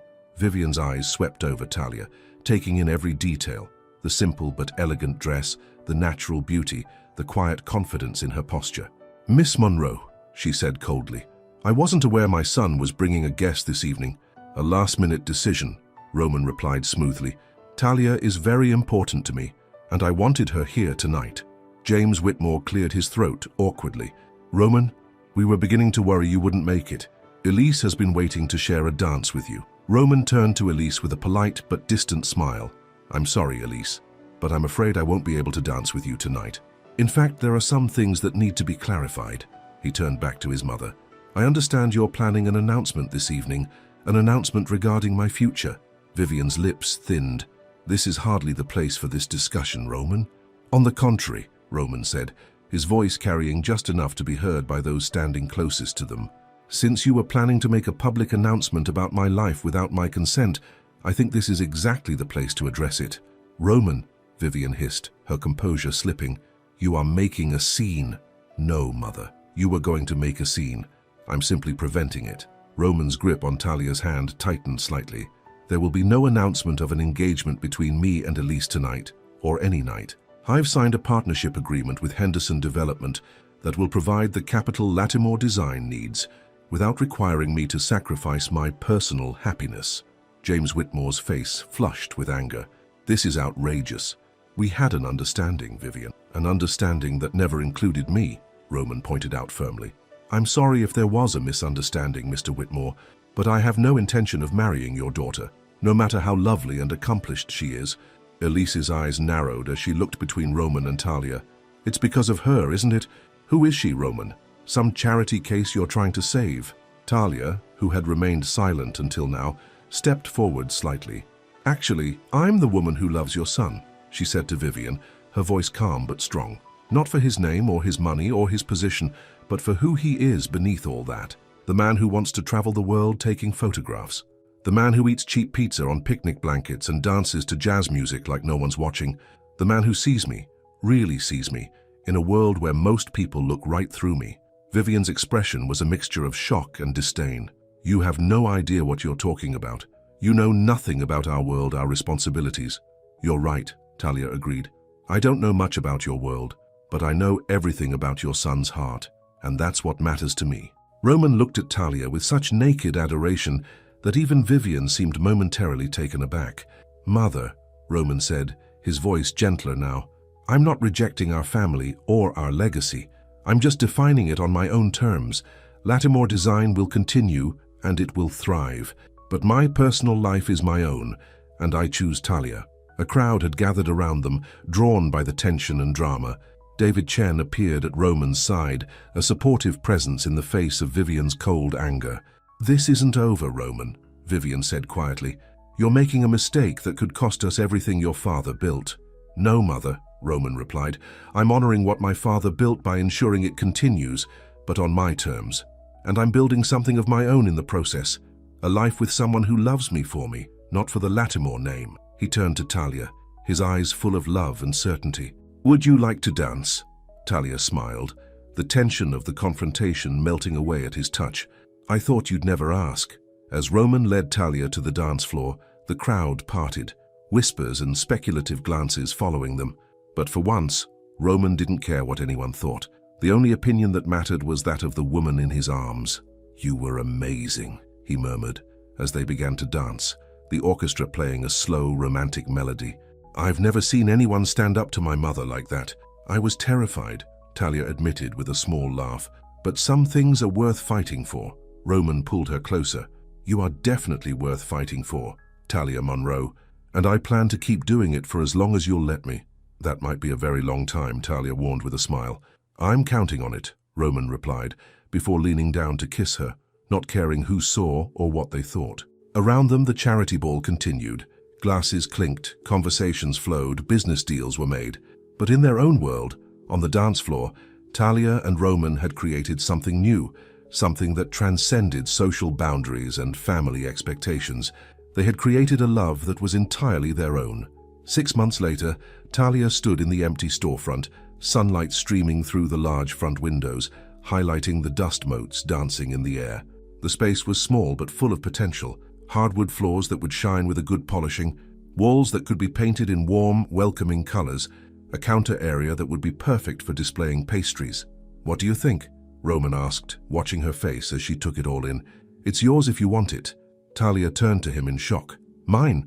How? We've only been looking at locations for a few weeks." Roman shrugged, a smile playing at his lips. "I might have done some advanced scouting, and when this place came on the market, I knew it was perfect for Monroe's bakery." "We can't afford this," Talia protested. "Not yet. I've only been out of school for a month." "Actually, we can," Roman countered. "The business plan you developed is solid. The bank approved the loan yesterday, and with the prize money from that baking competition you won last month, we have enough for the initial renovations." Talia's mind raced.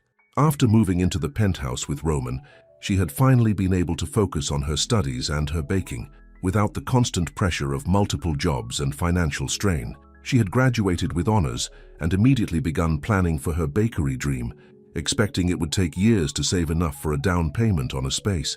"This is really happening?" she asked, her voice barely above a whisper. Roman nodded, taking her hands in his. "It's really happening. Your dream, Talia. You made it happen." "We made it happen," she corrected, tears of joy filling her eyes. "I couldn't have done this without you." Roman pulled her close. "You could have. You're the strongest, most determined person I know, but I'm glad I get to be part of it." Talia looked around the empty space, already seeing what it would become: the cases of fresh pastries, the small tables where customers would linger over coffee, the warm atmosphere that would make everyone feel welcome. "I can't believe how much has changed in 6 months," she said softly. And it had been a whirlwind 6 months. After the charity ball showdown, Vivian had refused to speak to Roman for weeks. But when the Henderson partnership proved successful, and Lattimore Design began to thrive under Roman's leadership, she had grudgingly begun to accept the new direction of both the company and her son's life. Zoe had moved into the penthouse with them, turning one of the spare bedrooms into a combination bedroom and coding lab.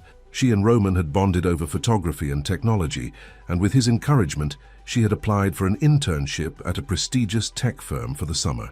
Talia had finished her degree and immediately thrown herself into planning for the bakery, developing recipes and refining her business plan. Roman had supported her every step of the way, offering advice when asked but never pushing his own vision onto her dream. "Do you ever regret it?" Talia asked suddenly. "Choosing me over what your mother wanted for you?"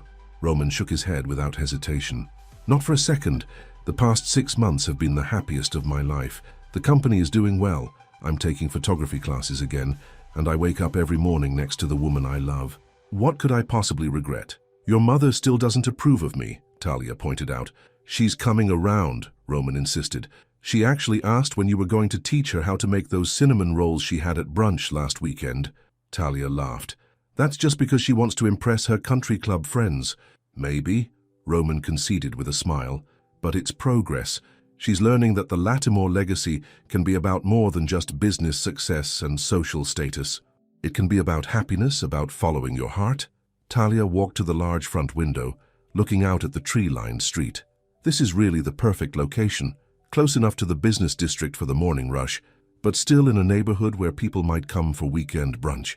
And only a 10-minute drive from the penthouse," Roman added, coming to stand behind her, his arms wrapping around her waist. "Which means I can stop by for lunch every day." "You'll get tired of pastries," Talia warned. "Never," Roman declared. "Especially not yours." They stood in comfortable silence for a moment, imagining the future that would unfold in this space. Then Roman reached into his pocket and pulled out a small box. "I have something for you," he said, his voice suddenly nervous. "A bakery warming gift, you could say." Talia turned in his arms to face him, her eyes widening at the sight of the velvet box. "Roman, before you say anything," he said quickly, "this is not because we're standing in your new bakery space. I've been carrying this around for weeks, waiting for the right moment.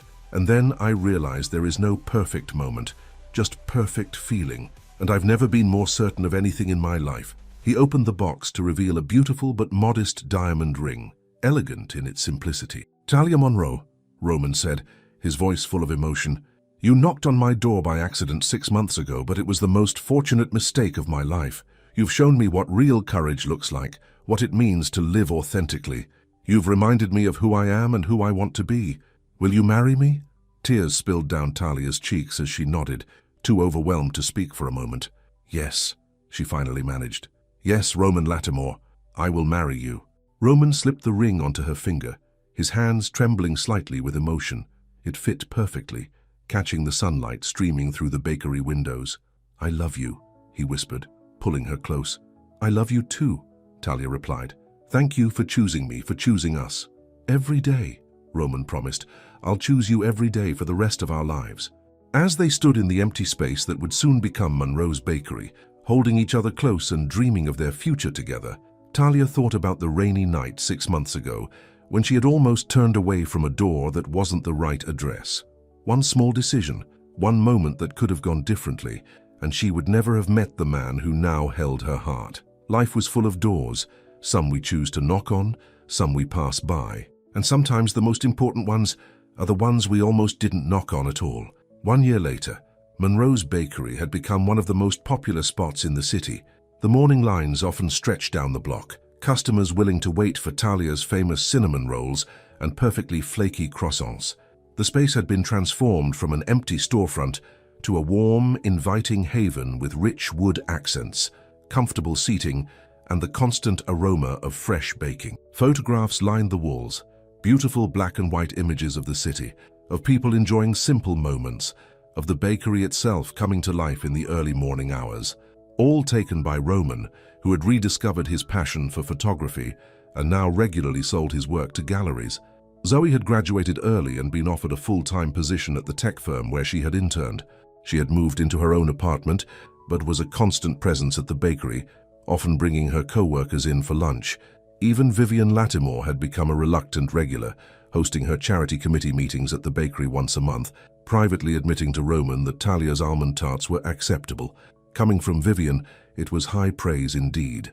Lattimore Design had flourished under the Henderson partnership, expanding into new markets and winning prestigious contracts.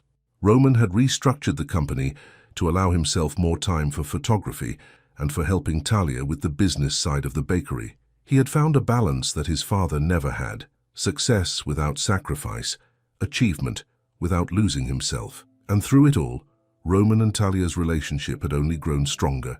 They had married in a simple ceremony at Riverside Park, under the same oak tree where they had shared their first picnic. David had been Roman's best man, Zoe had been Talia's maid of honor, and even Vivian had attended her gift to the couple, a surprisingly thoughtful one, a trust fund for their future children's education. As Talia closed up the bakery one evening, Roman waiting for her at their usual table by the window, she marveled at how completely her life had changed in just 18 months. From a struggling student juggling multiple jobs to a successful business owner and a happily married woman, all because she had knocked on the wrong door one rainy night. "Ready to go home?" Roman asked, helping her with her coat. "Home," Talia repeated with a smile. It was still a marvel to her, the life they had built together. "Yes, let's go home." They walked hand in hand down the street, past the line of shops and cafes, toward the car that would take them back to the penthouse they shared. Tomorrow would bring new challenges, new opportunities, new moments to cherish, but whatever came their way, they would face it together.